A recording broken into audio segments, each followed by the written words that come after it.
It's gorgeous out. Let's pop some ducks. This is the Upduck podcast, a blend of upland and waterfowl hunting. Tune in as your hosts, Tyler Beaton, Jeff Ludicky, Matt Jeske, chat about training dogs and share their bird hunting stories, tactics, and strategies.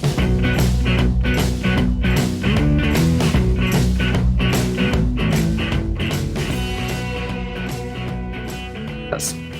Are you ready? Yes, Tyler Beaton has started recording. Okay, did you hear a tone? Yeah. Okay, I no longer hear tones, so I basically just have to watch the little upper left-hand corner and, hey, we're recording. We are. What's going on, Matt? Not too much, Jeff. How are you? I'm doing all right. It's just the two of us tonight. It is. Just the two of us. Is that weird? A little bit. Okay. But I don't know. It's been a long time since it was just me and you. Yeah. Better us two than what Tyler's dealing with, right? So yeah, sounds like his household is in a little bit of rough shape here with the stomach bug rolling through. So yeah. Yep. Tyler had to take the night off. Our leader of this podcast, if you will. So we apologize up front to all of our listeners if this episode sucks. But we're basically just what are we talking about tonight, Matt? I think we're just gonna recap our Iowa pheasant trip last weekend. Yeah, you guys left a week ago today. Today. Yeah, that was fast. I feel like we just got back. Yeah. Yeah, so it was our second annual, right, with you, Matt? Yeah. Yep. Second annual. So I had been there a couple other times prior to you joining the crew. We head out to central Iowa, pheasant hunt on some private ground, some public ground, mostly private ground with a pretty large group of some friends of ours. And yeah, it was a good time. Yeah. Yeah. Yep. So we hunted for 2 days. Yeah. Right. Yeah. This was my third time because one of the times with Tyler, we hunted 1 day with Pete and the crew, but it wasn't the full weekend. So I've hunted a couple of these properties. This would have been the third time a couple of these spots. So that's right. Getting to know everybody still and getting to know the area pretty well. I'm pretty familiar with where I think there's gonna be birds or where I can give Maggie a rest. And this year was totally different because some of these spots were quite productive, at least with birds in general. So yeah. And it we started out, we headed out there. Well, me and a friend whose family we went to go hunt with. We went out on Thursday night, drove about 5 hours southwest, a little bit through Dubuque, and then onward to the middle of nowhere. Basically, it feels like when you drive down that highway. What's the interstate? Highway 20. Highway 20. It's just the worst drive on the planet. I mean, it's up until like when you get from where we are in southeastern Wisconsin to Dubuque. Not a bad drive when you compare. Not bad. Yeah. There's some twists and turns and some hills and some bluffs and all that good stuff. And 2 miles through, Dubuque, and then that's basically it. You pass that like Quick Star that's right there. Yeah, the new one, and then just 3 hours later you'll be at your spot. It's terrible after that. Yeah. Oh man, it's almost as bad as when we went to. It's not as bad as I-90 going west into southwestern Minnesota and South Dakota. That's bad. Yeah, that's real bad. Yeah. But it's comparable. Yes, for sure. Yeah, you guys left pretty late after Steve got off work or however that was going to work, and I was in bed before 9 o'clock. So there was I just slept and got up at about 3:45 on Friday morning and hit the road to meet you guys. Yeah, when I told you we were everybody was meeting at 7:30. I was, Pete had asked if he thought that you'd be here in time, and I wasn't sure. I was like, well, knowing Matt, he's used to getting up early for his duck hunts, so I wouldn't be surprised if he rolls in about 7:30, 8 o'clock. Yeah, it was a rougher morning because I was back-to-back 3:45s because I took the boat out the day before. So that was back-to-back mornings, but it was fine. Hit a Quick Star, got a bubbler, kept driving, got you a coffee when I got into Fort Dodge. How was that experience? Let's talk about that. It was new. I never get coffee. Just kind of went in there, saw what said black, and filled the cup up. Hope for the best. And that's the good thing about me as a coffee drinker is I literally just drink black coffee. Oh, if it was anything nothing else. I would have gave you the $1.68 or whatever and told you to go back and get it yourself. Yeah, so Matt is a very, very much a non-coffee drinker, and I asked him to pour me or get me a black coffee on his way into town. And hey, you did a good job, man. I'm proud of you. Yeah, thank you. You crushed it. And I even shot Kelly a text. I was like, "There's a Kona one and some other one." She's like, "I think Quick Star is the Kona one." That's what people know, or people always talk about because she doesn't drink black coffee by any means. So, that was Quick Star coffee too. I didn't even realize. Oh yeah, oh yeah. I don't stop at any other gas station. Nice. Yeah, nice. Quick Star. You don't need to go anywhere else. No, like you said, if they don't have it, you don't need it. Yeah, I have to think about it when I say Quick Star because it's a quick trip, but same company. Same thing. Yeah. So yeah, we met at I was probably there at 20 to 8 maybe at the house, and everybody was already there, and I let Maggie run around with Josie for a little bit, stretch out. And yeah, we kind of hit the road again. Yeah. It's very much like it's interesting because I don't hunt in very big groups all the time, right? Mm-hmm. And it really has like the feel of like a Wisconsin deer camp. Yeah, I imagine that's very similar. Like you roll up and there's just 10, 15 guys all standing in the middle of the road talking in their blaze orange. Like that is like what you would envision like rolling up to a Wisconsin deer camp would be like, getting ready to do like a deer drive, Right. So yeah, I've thought that a couple of times. That was very reminiscent of what I assume it's very much like. So yeah. So we ventured off a little bit east on day one, and it was freaking hot. Yeah, it topped out at 73 degrees. So that was in the afternoon, but man, it got into the 50s by 9. Oh, probably, yeah. 9 o'clock, if not higher by 10 o'clock, into the 60s. I mean, it got hot fast, which real fast. Yeah. Was tough. Yeah. You know what was interesting? Like, and I don't know, because just a few weeks prior, I had been chasing wild pheasants out in Minnesota. But that first day, like, I don't know what it was, but the dog work, like at least on my end with Josie, was not great. It just seemed like that scent was just not holding at all. Yeah, and it was there was wind and stuff to use, and it just wasn't. Definitely different day 2. Oh, for sure.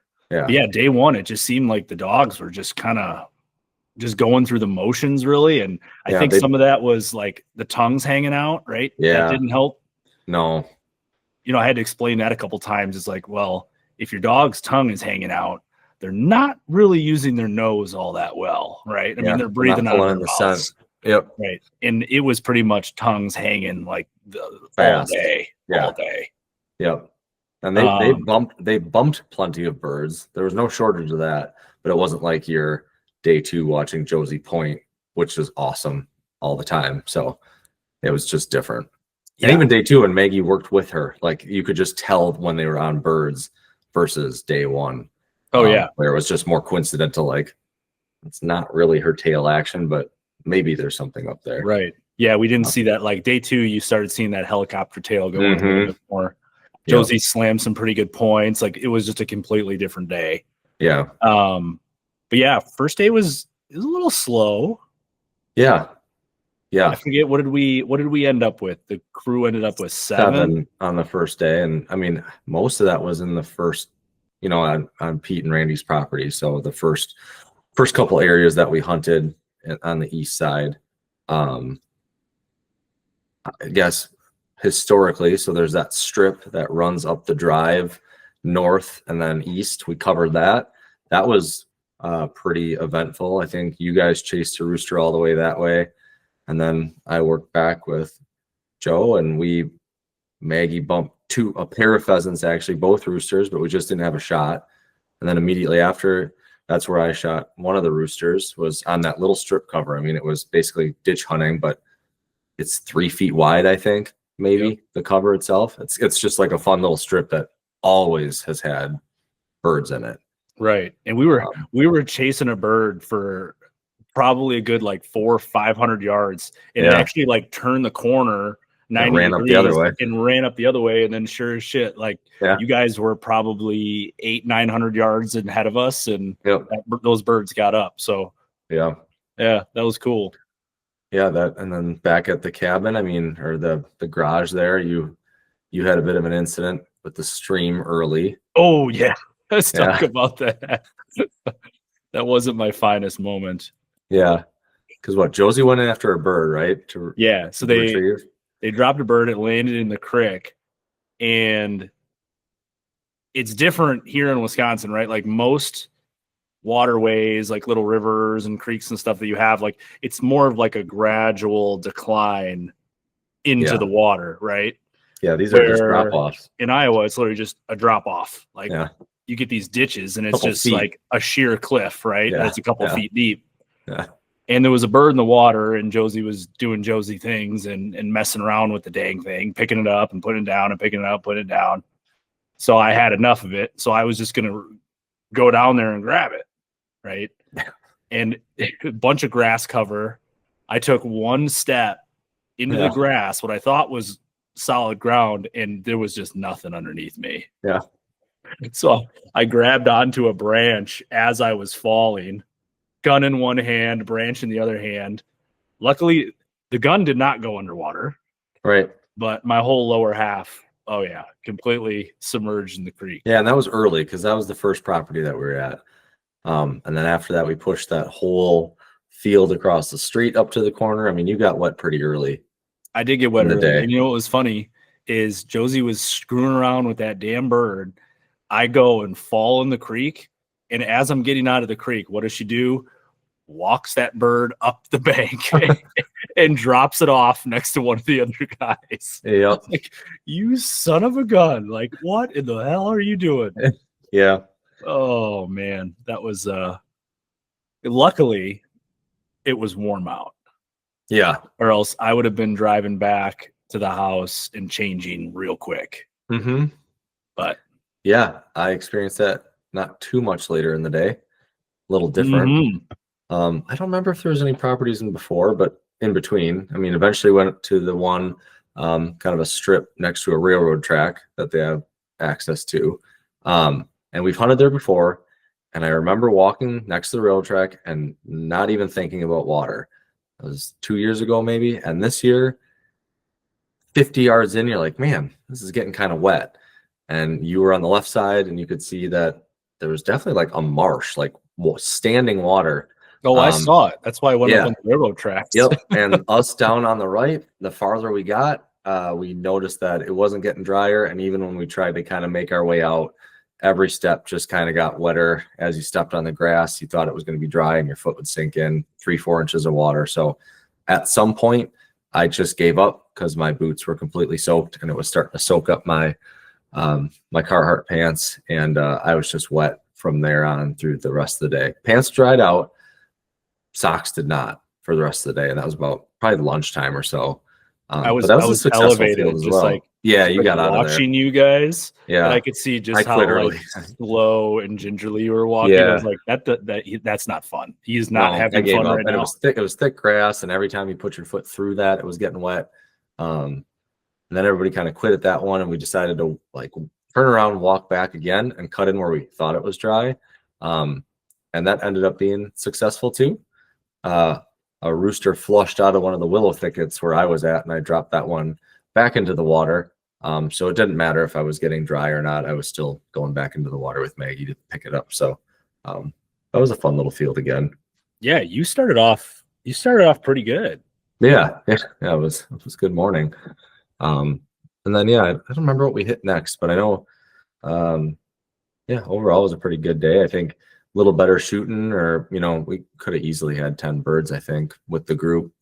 There was some shooting woes, I think. Maybe some of that was the heat and just not being in the right spots, but it wasn't for a lack of shooting, I think, on day one. That's true. Except for me, I did not shoot That's true. I don't think you took the safety off. I don't Let think. the record state that I did not shoot. That But is man, true. hey, I've been part of those shooting woes plenty of times. Yeah. Yeah, So, exactly. yeah. I was batting 1,000 on day one. Right. But right. Isn't it funny how, like, with pheasant hunting, it's not so much with duck hunting, a lot of times you're sitting right next to somebody and, a lot of times you're both getting the shots. But with pheasant hunting, it's so interesting that there's some days that it seems like every bird gets up right in front of you, right? And then there's other days that you don't pull the trigger. It's just kind of weird how that happens. But yeah, day 2, in the first field, I pulled the trigger like twice, maybe. I don't know. The rest of the day, we pushed a lot of birds, and I didn't shoot much at all. It just happened to be where you were. Yeah. It's just different right days, spot. right? Yeah, exactly. Yep. Yeah. So day one, I think we ended on that public piece, right? We pushed the public piece, which didn't really turn out. We were working with the wind. We bumped a lot of birds out of there, but we ended over at the hog barn field. Oh yeah, you had because that was encounter. interesting. Yeah, so that field the last 2 years, maybe shot a rooster or two out of and pushed a couple hens, but man, I think we bumped like easily a dozen, if not more, hens out of there because Josie was on a roll. The hen queen was hen queen was really working. I had Maggie resting in the truck because I knew the next morning was going to be pretty hot action. So I had her resting up, and we were pushing that field back. And I had my sunglasses on, walking towards the sun. It was about 4 o'clock, half an hour or so to go. Like, what in the hell?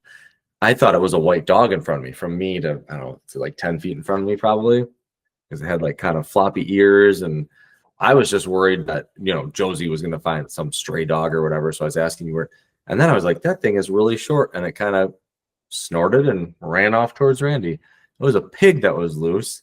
And we found him out in the field, and he running off. And Pete called the farmer later that night. And yeah, that thing's been loose for over a month now, living out and around that hog confinement area. So that was pretty funny. That was a big pig. Yeah. Yeah. They estimated it was 200 pounds. 250 pound pig. Yeah. That's quite a few $100 bills running around there on the wild. Yeah. Yep. So with the corn being cut, they're thinking he was going to start staying a little closer to his home because he's got nothing but open fields now. So be interesting to see, but not what I thought was going to happen on my bucket list of pushing things out of a field was going to be a hog anytime soon. First time, pheasant hunting running into a cow or a pig. Yeah, we've seen deer and coyotes and all sorts of stuff, but never a pig.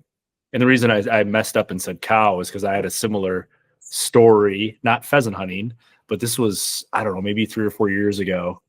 Gun opener, which is this coming weekend here in Wisconsin, big deal, right? Everybody's going to be hitting the woods in their orange army, if you will.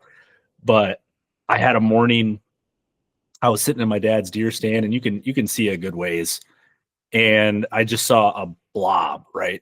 Every hunter thinks that they see a deer, when it's real, like just getting light out. Yeah. Like you see a rock and you like convince yourself that it's a deer, right? You just stare at that rock and think that it's moving and blah, blah, blah, right?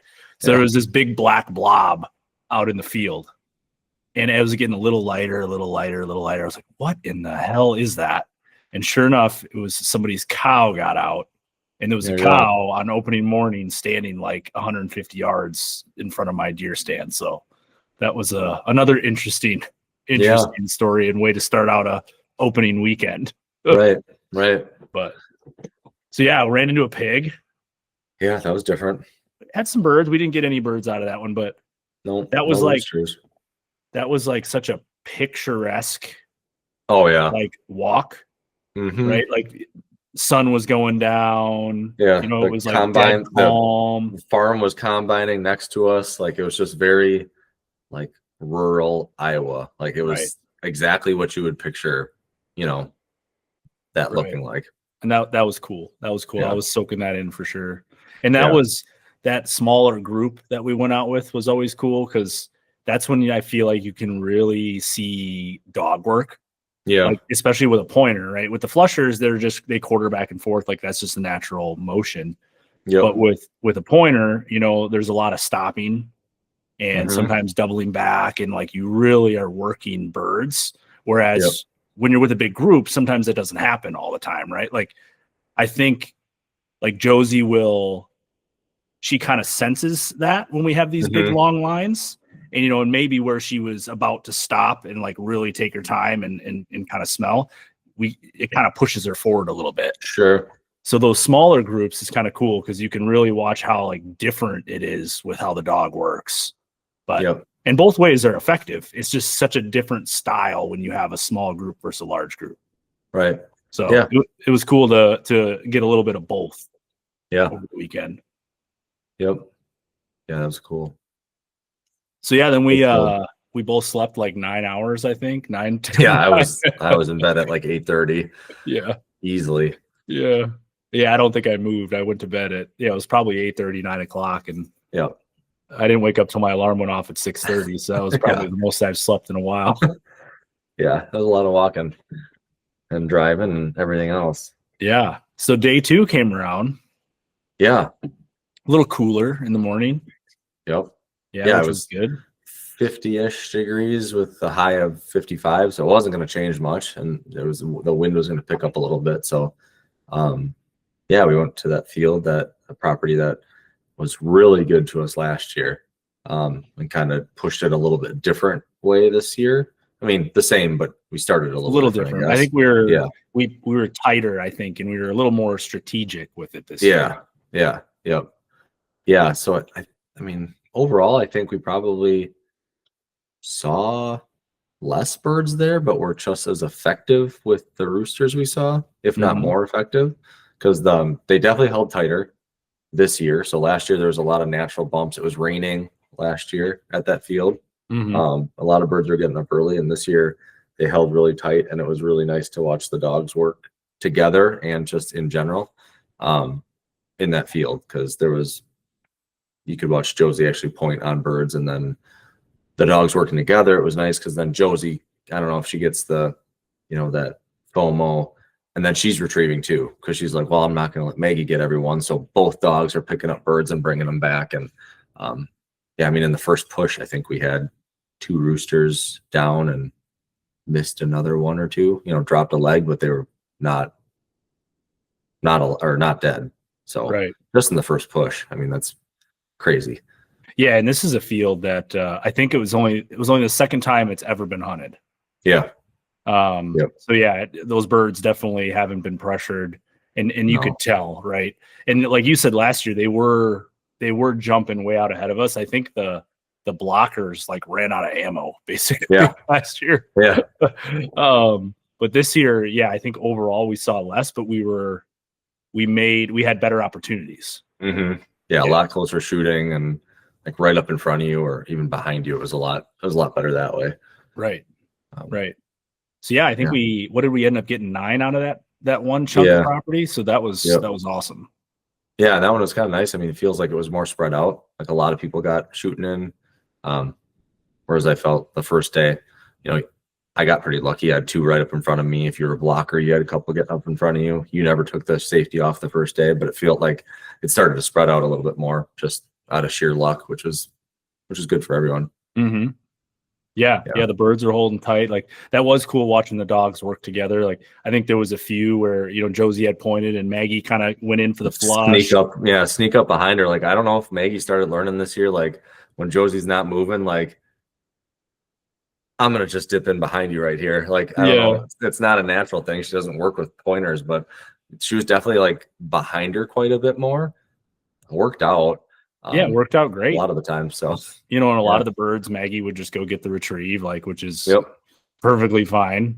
It works out great that way because Josie's not really a natural retriever, so you get the pointer and the retriever working together. It's fun to watch. Yeah, there was one I know I got on camera, is the one that Josie was on point, and then it started running, so she started doing her like pounce thing, and it like flushed up behind her as she's like bopping around in some of that tall grass. That was pretty funny to watch, but I know you said that's how she kind of works. Yeah. Sometimes she'll do like that fox jump. Yeah. Like if it's running around in circles and she's like right above it, she'll jump up like a fox. Yeah. Which when she does that, it's like, okay, there's a bird. Like this. Yeah. Those are kind of fun. Everybody was laughing about that one. Yeah. But Yeah. yeah, you have to send me that video. I want to see that. Yeah. I'll have to find that one again. Put that one out on the socials. Yeah.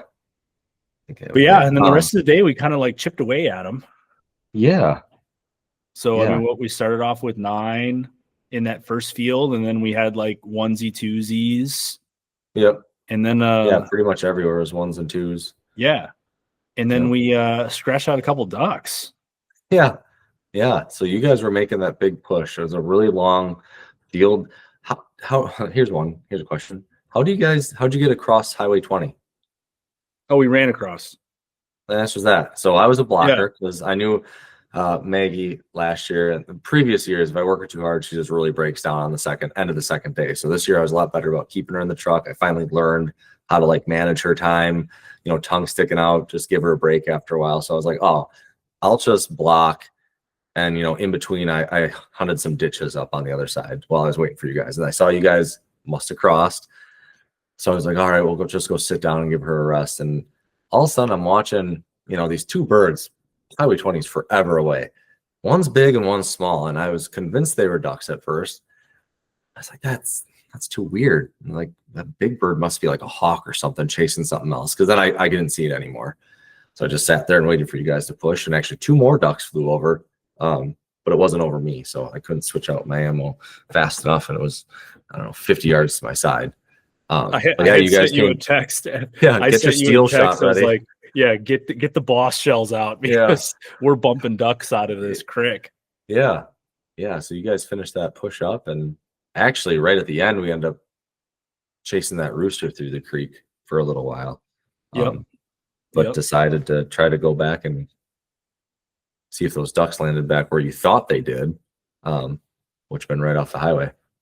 Yeah. There was along that. It was a ditch with a creek going through it and a buffer strip on each side. For those of you that have hunted in Iowa, I mean, that's very typical that you see in fields.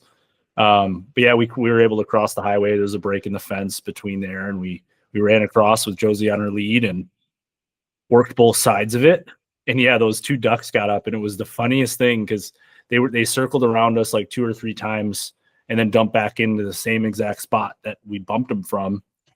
And it reminded me of like if you ever been to the air show and you see like a F-22 and a P-51 Mustang and like those like heritage flights. Yeah. It was this like big ass Drake Mallard flying with a little tiny green wing teal. Yep. Just the 2 of them, 2 Drakes just cruising around, having a little bachelor party up there. Yeah. Yeah. So we, everybody got back and they're like, why don't you guys try to, we'll stay here. And why don't you guys try to go? You've got, you bought your last minute the day before, whatever, ended up buying the Iowa waterfowl stamp, and license. So you were ready to go. So we threw the dogs in my truck and the gear in my truck and left everybody and shot down the side road, shot off the highway. And there was a really strong wind coming across that, across the ditch. So we decided to not split up, which was the right decision. That really worked out. We stayed on kind of like, we'll say the west side of the ditch, and wind was coming from the east. But man, everybody thought 30, 40 yards in, that's where the ducks will be. And we blew right by it. We didn't see anything. Yeah. There's nothing. I was peeking over the end. Yeah. We were peeking over the edge or whatever. We probably made it easily 100 yards past, past the fence row there. And then decided maybe they flew out and we'll just kind of peek on our way back. But about halfway back, I looked over kind of down the ditch row, and sure enough, there was the mallard. You could see, kind of the water bubbling and it's sitting there. So we decided to make a big sweeping flank move around, and good old fashioned jump shoot. Got some Iowa ducks. Yeah, that's right. So I was able to knock out a Minnesota duck, an Iowa duck, and Wisconsin, and then hopefully Oklahoma. I'm going to be 4 states this year. I'll be shooting ducks. Exactly. So that's pretty cool. So yeah, we shot those birds, and I ran back to the truck and grabbed Maggie, and Josie was already sitting in the passenger seat because I'm sure she heard the shots and was all riled up, ready to go. Yeah. Guaranteed that was when it was when she jumped up. Yep, I grabbed Maggie on the side of Highway 20, which I never thought would happen. we're around Highway 20 all the time, and it's not something I usually think of doing. Not jump shooting ducks out of a ditch. No. Nope. So grabbed her and put 2 quick retrieves down the really steep bank. And you know it's steep, but then when your dog is like climbing straight up, you realize that's how steep it is actually if you have to grab a collar almost to get her out. It's pretty crazy, but yeah. I went back and watched that video. I was like, man, she hit the water hard, but I think she hit the water hard because she was going running so fast down that downhill. Yeah. And then she just smacked into the water. Yeah, that's more than likely what happened. So yeah, that was cool. I'm sure she was pumped about that. Oh yeah. And after that we hit another field or two. One field, I think, and ended up with another two roosters out of that. One on one side and one on the other. And I mean, a little better shooting or a little bit more of a plan as we were walking around. I mean, we would have had 2 more. Because that was really cool to watch. It was in that kind of end of day field where everybody was kind of getting tired, and Josie went on like slammed on point, like picturesque pointer dog slam, and it actually ended up being a double. Somebody shot the first one, and the second one was kind of a long shot, and I don't know if it just dropped a leg or what, but we couldn't find that one at all. Josie went to that one first and couldn't find it. She did. She ran past the first one. Yeah. Went to the second one. I picked up the first one on my way to her. Yeah. And by the time I got up there, that bird was gone. So yeah. So it was amazing to watch, though. That was super fun. Yeah. Field. Yeah. Yeah. I was happy with the dog work. She was feeling it on day 2. So that was a lot of fun. She was whooped on day 1. Yeah. She climbed up in the bed when we went to pizza, and I don't know if she moved till the next morning. I mean, I brought her in the truck to the pizza place and then brought her in, she didn't. Yeah. I think she like literally took like 5 steps for like 12 hours straight. She didn't even want to go pee. Like she was pissed at me for making her go to the bathroom. Yeah.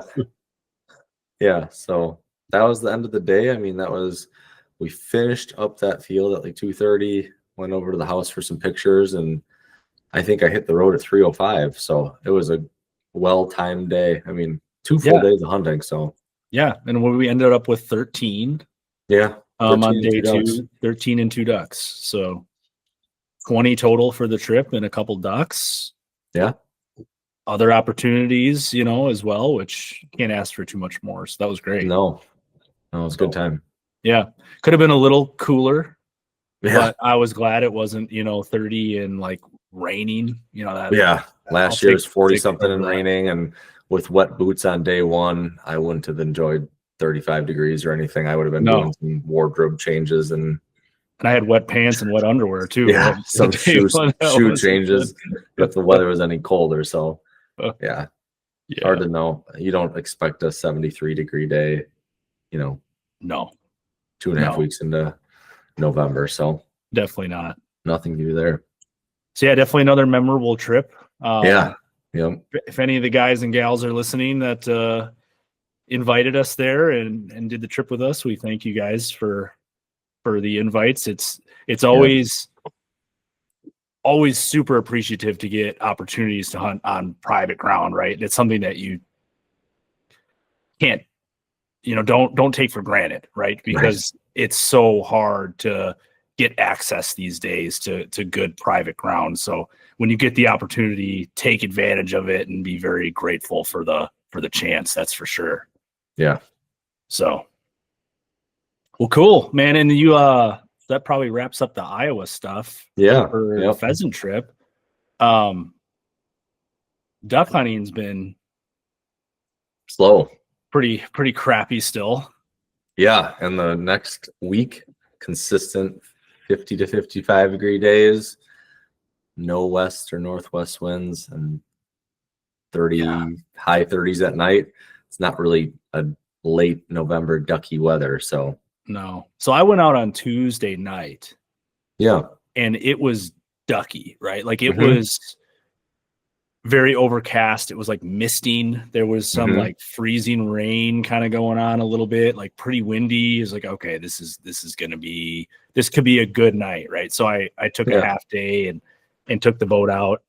On my way out, I probably saw 100 mallards flying around the marsh. It's like, okay, this is going to be awesome. So I turned the motor off and just watched, kind of try to figure out where they wanted to be.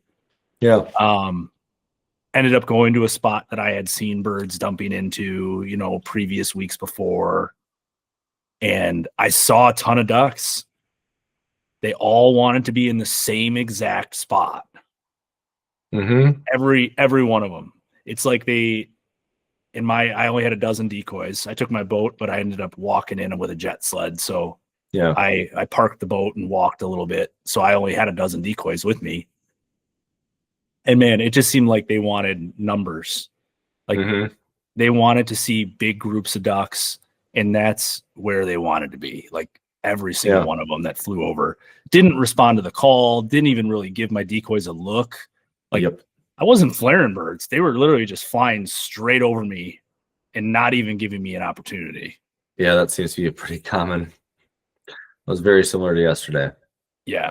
So I don't know. It seems like that's been that since the Mallards got into town. They're just stale and they know where they want to be. And it's if not you're not where the there, decoys are. Yeah. Like if you're not there, you're not going to do all that well. But yeah, that seems pretty common. So, but at least for us, I mean, I know there's guys chipping away at them. This is just me and you talking, but it's been tough. Yeah, it has. And you went out with your dad yesterday. Yep. Pretty similar story. I took off a half day in the morning, got to the boat ramp. I try to be at my spot the hour before so you can set decoys out legally the hour before. And that's usually plenty on a weekday. I was out there like an hour 20 before this time. I got to the boat ramp and there was 4 trucks already parked in my little tiny boat ramp. On a Wednesday. On a Wednesday. I don't understand. I can't figure it out. Somebody told somebody that there was ducks around. And the only thing I can think of, it's the first day it wasn't truly raining and it had just like directionally north. It was a northeast wind. Maybe everybody's thinking the same thing, or people were looking at the weather and like, hey, we got to try to go out before deer season. I don't know. Maybe it's a combination of things. That's the first time on a weekday though, like non-opening type of day where there's that many boats. I don't understand. You were on the Wisconsin side? Yep. Yeah. So motored down a little ways to where I usually park, and there was already a boat. There was some lights up a little farther than I would usually go, I think. So I'm like, well, they're pretty much where I'm going to be. So we went to my second kind of spot and set out probably the best looking spread I've had all year. My dad brought some motion decoys that, doubled up what I have. So extra splashers and a swimmer and, another couple of robos that we can have on remotes and stuff. And the wind was blowing enough that all the decoys were moving. Like it looked really good. And we saw a ton of birds, but they were doing the same thing. Anything that came from behind me was going this way to the refuge. Anything coming this way was more on the main channel and had an agenda to go somewhere else that I don't know where it was, but it wasn't where any other hunters were because we heard one other shot in almost 3 hours. Yeah, that's crazy. And any birds, we had 3 little groups of 3 or less, depending on what, you count as working you. It'd start to come down, maybe you'd stop calling a little bit or hit the robos, turn them off, but nothing would like fully commit. Like they'd lock up wings and make a low pass. And that's when you would just have to try to take them. They never like suck down and we're going to land, which made it really hard because you're shooting, really far over your sides or up above you or something. And we just couldn't connect. And a little better shooting, you probably would have had 2 or 3 birds, but it was just not, that was it. There's nothing else going on. So and it's weird. Like it seems like they're pressured, right? Yeah. But like what you said, you don't hear a lot of shooting. No. I live very close to a marsh, a big marsh that's very popular. Yeah. There's been plenty of mornings where I wake up and I can be laying in bed and hear pop, pop, pop, pop, pop, pop, Yeah. pop. I'm not hearing that this year. Like the amount of shooting is significantly down from what I've experienced, but yet the birds seem significantly more pressured than previous years. So it's like, what's pressuring them? Yeah. Right? Like it doesn't seem to be guys banging on them is what's pressuring them, at least not in our area. Yeah. Unless they were banging the crap out of them north of us. Like what is happening? Like, why are they so pressured? Yeah. It's just a weird year. Yeah. Like usually, the last couple of weeks, you were almost guaranteed to always have a couple balls of green wing teal, like buzz you, the first 10 minutes, you'd have an opportunity at some teal, maybe landing your decoys or whatever. I haven't had that as much or as frequent at all, this month, which usually that's almost a guarantee, right? First little bit of cold weather, you'll start seeing teal, and I either missed them or that little bit that did happen, that was it. I'm not sure. I don't know. And over Halloween, man, out southwestern Minnesota, there was a crap ton of green winged teal flying around. Yeah. But it's weird. Mm-hmm. So, well, we got a couple weeks left. Yeah. So hopefully we can scratch a couple out here. But I just look ahead. I'm like, well, we got Oklahoma. Yeah. Yeah, exactly. But hopefully they don't experience some really weird shit this year too. And that ends up being a struggle too. But I have confidence we'll get into some birds. Yeah, I have more faith down here than I do up here on public land. That's for sure. So yeah, all right, it is what it is. But cool. Yeah, we'll wrap up the season and see how it goes. Yeah. Well, that's all I got. I'm gonna go pheasant hunting in the morning. There you go. So, and then head up north for gun deer opener. I hunt I usually just do like the opening weekend, like the real traditional gun deer. It's been since I was 12 when I'm 38 now. So I don't think I've missed a year since I was 12. Yeah. Maybe once if I was sick or something like that. So it's one of those real traditional things that I like to do. So yeah, hopefully I can put some venison in the freezer, because that it fills the freezer a lot faster than birds do. I'll tell you that. Yeah, sure does. Yeah. So good luck with that. Yeah. Hope you see something this year. To get anything on cameras? No, you know what? This is the first year in a long time I did not have a camera up at our farm. Old school. You're just gonna go sit in that. It's kind of cool. Sit in that tree stand. Cool. Like there's this whole part of me is, I don't know, part of me is pissed that I didn't and upset about it, but the other half is like, I don't know what's gonna step out of the woods. Yeah, that big buck could come by. It could be, hanging out under that tree. Or it could be a giant all the time. Yeah.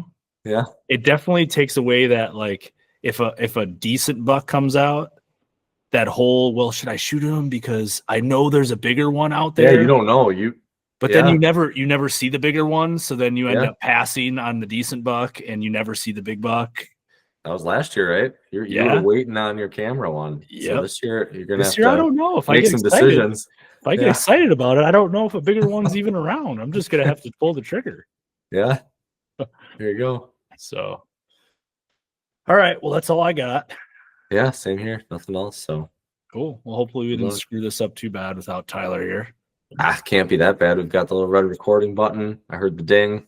Hopefully it saves. Don't remember how to hang up. Hopefully it saves. Yeah. I think it saves automatically. So hopefully it'll go into the drive. Yeah. So cool. Anything else to say? I don't think so. All right. Well, we'll wrap it up. So thank you guys for tuning in. If you have this, I sound like Tyler here. This is kind of weird. If you have 10 seconds, leave us a review. We would greatly appreciate it. The reviews definitely help us as we continue to make this thing happen and gain some ground and some traction here. So yeah, thanks for tuning in, and we will see you on the next episode. All right. So long, everybody.